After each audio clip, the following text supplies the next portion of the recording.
Assalamualaikum warahmatullahi wabarakatuh. Halo semuanya, perkenalkan saya Elfriza Mutiara Sudi dari kelas Sarjana Terapan Keperawatan kelas 2A. Pada kesempatan kali ini saya akan memaparkan materi mengenai fenomena gangguan jiwa yang ada di Eropa, Asia, dan juga Indonesia. Kemudian membahas mengenai apa itu kesehatan jiwa menurut WHO dan juga Undang-Undang Republik Indonesia dan juga peran perawat dalam kesehatan jiwa. Selamat menyaksikan. Baik, langsung saja kita masuk ke pembahasan yang pertama. Yang pertama yaitu fenomena gangguan jiwa. Fenomena gangguan jiwa yang ada di Eropa, khususnya Inggris. Menurut Mental Health Foundation, sekitar 1 dari 4 orang dewasa di Inggris mengalami gangguan kesehatan jiwa setiap tahunnya. Selain itu, sekitar 8,2 juta orang mengalami gangguan kecemasan atau anxiety. Adapun fenomenanya, yang pertama yaitu gangguan kecemasan atau anxiety disorder, menjadi gangguan jiwa yang paling banyak dialami. Gangguan kecemasan merupakan gangguan kesehatan jiwa yang paling umum di Inggris dan dialami oleh sekitar 8,2 juta orang. Fenomena yang kedua yaitu depresi. Depresi menjadi salah satu penyebab utama gangguan kesehatan jiwa. Berdasarkan survei nasional, sekitar 16 hingga 17% orang dewasa menunjukkan gejala depresi, sedang hingga berat, terutama pada kelompok usia muda dan perempuan. Selanjutnya, fenomena yang ketiga, meningkatnya kasus self-harm atau menyakiti diri sendiri pada remaja. Fenomena lain yang menjadi perhatian di Inggris adalah meningkatnya kasus menyakiti diri sendiri. Menurut NHS Digital 2022, sekitar 32,8% remaja usia 17 hingga 24 tahun pernah melakukan self-harm. Sedangkan Mental Health Foundation menyebutkan bahwa sekitar 1 dari 5 remaja di Inggris pernah melakukan self-harm. Selanjutnya kita beralih ke fenomena gangguan jiwa yang ada di Asia dengan mengambil contoh negara Jepang. Fenomena gangguan jiwa yang ada di Asia, khususnya Jepang. Yang pertama yaitu tingginya angka bunuh diri. Bunuh diri masih menjadi salah satu masalah kesehatan jiwa yang serius di Jepang.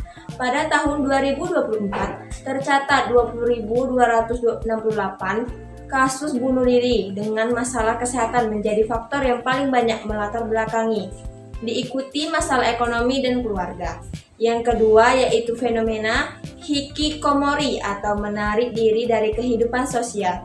Salah satu fenomena gangguan kesehatan jiwa yang paling dikenal di Jepang adalah hikikomori, yaitu kondisi ketika seseorang mengasingkan diri dari kehidupan sosial dan memilih tinggal di rumah selama 6 bulan atau lebih tanpa bekerja, bersekolah, maupun berinteraksi dengan masyarakat manapun. Yang ketiga yaitu stigma terhadap gangguan jiwa. Masyarakat Jepang masih menghadapi stigma terhadap gangguan jiwa. Banyak individu enggan mencari bantuan profesional karena takut mendapatkan penilaian negatif dari lingkungan sehingga penanganan sering terlambat. Selanjutnya kita akan melihat fenomena gangguan jiwa apa saja yang ada di Indonesia. Mengalami masalah mental, gangguan mental dan emosional.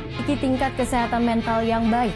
Sebanyak 1 dari 3 remaja berusia 10 hingga 17 tahun di Indonesia memiliki Fenomena gangguan jiwa yang ada di Indonesia yang selanjutnya yaitu berdasarkan Riskesdas 2018, lebih dari 9 juta penduduk usia di atas 15 tahun mengalami gangguan mental emosional dan lebih dari 12 juta penduduk mengalami depresi. Data ini menunjukkan bahwa gangguan jiwa masih menjadi masalah kesehatan masyarakat yang memerlukan perhatian serius di Indonesia. Fenomena yang pertama yaitu stigma dan diskriminasi terhadap orang dengan gangguan jiwa atau yang biasa kita sebut ODGJ. Salah satu fenomena yang masih banyak terjadi di Indonesia adalah stigma dan diskriminasi terhadap orang dengan gangguan jiwa atau ODGJ.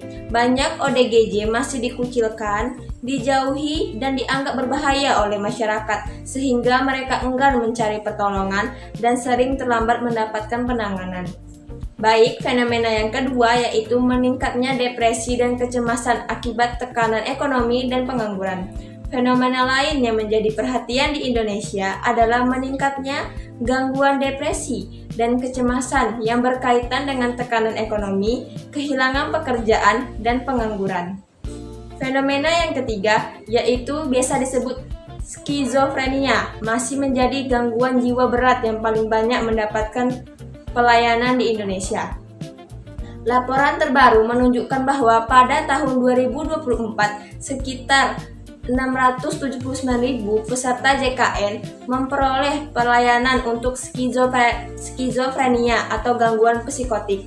Baik, pengertian kesehatan jiwa menurut WHO mendefinisikan kesehatan jiwa sebagai kesehatan jiwa adalah keadaan kesejahteraan mental yang menunjukkan seseorang mampu mengatasi tekanan kehidupan, menyadari kemampuan dirinya, belajar dan bekerja dengan baik, serta berkontribusi kepada masyarakat. Artinya, kesehatan jiwa bukan hanya tidak mengalami gangguan mental, tetapi juga mampu menjalani kehidupan secara produktif dan bermakna. Menurut Undang-Undang Republik Indonesia Nomor 18 Tahun 2014 tentang Kesehatan Jiwa, Pasal 1 Ayat 1. Kesehatan jiwa adalah kondisi di mana seorang individu dapat berkembang secara fisik, mental, spiritual, dan sosial, sehingga individu tersebut menyadari kemampuan dirinya sendiri, dapat mengatasi tekanan, dapat bekerja secara produktif, dan mampu memberikan kontribusi untuk komunitasnya. Selanjutnya, peran perawat dalam kesehatan jiwa. Yang pertama yaitu promotor kesehatan. Memberikan pendidikan kesehatan jiwa kepada individu, keluarga, dan masyarakat, mengurangi stigma terhadap ODGJ, dan mengajarkan cara menjaga kesehatan mental. Yang kedua, preventor. Adapun melakukan deteksi dini gangguan jiwa, mengidentifikasi faktor resiko, mencegah kekambuhan melalui pemantauan dari edukasi. Yang ketiga yaitu ada peran care provider atau pemberi asuhan keperawatan.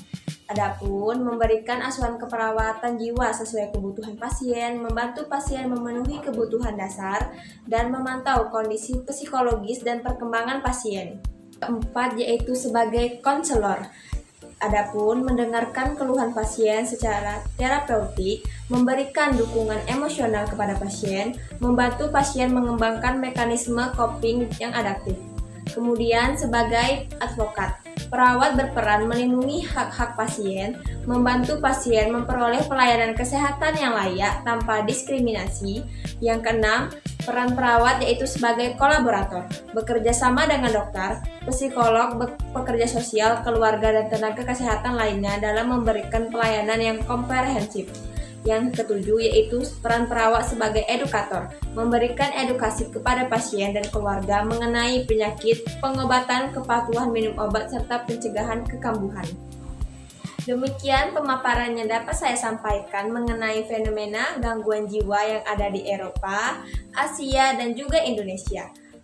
Kemudian pengertian kesehatan jiwa menurut WHO dan Undang-Undang Republik Indonesia serta peran perawat dalam kesehatan jiwa.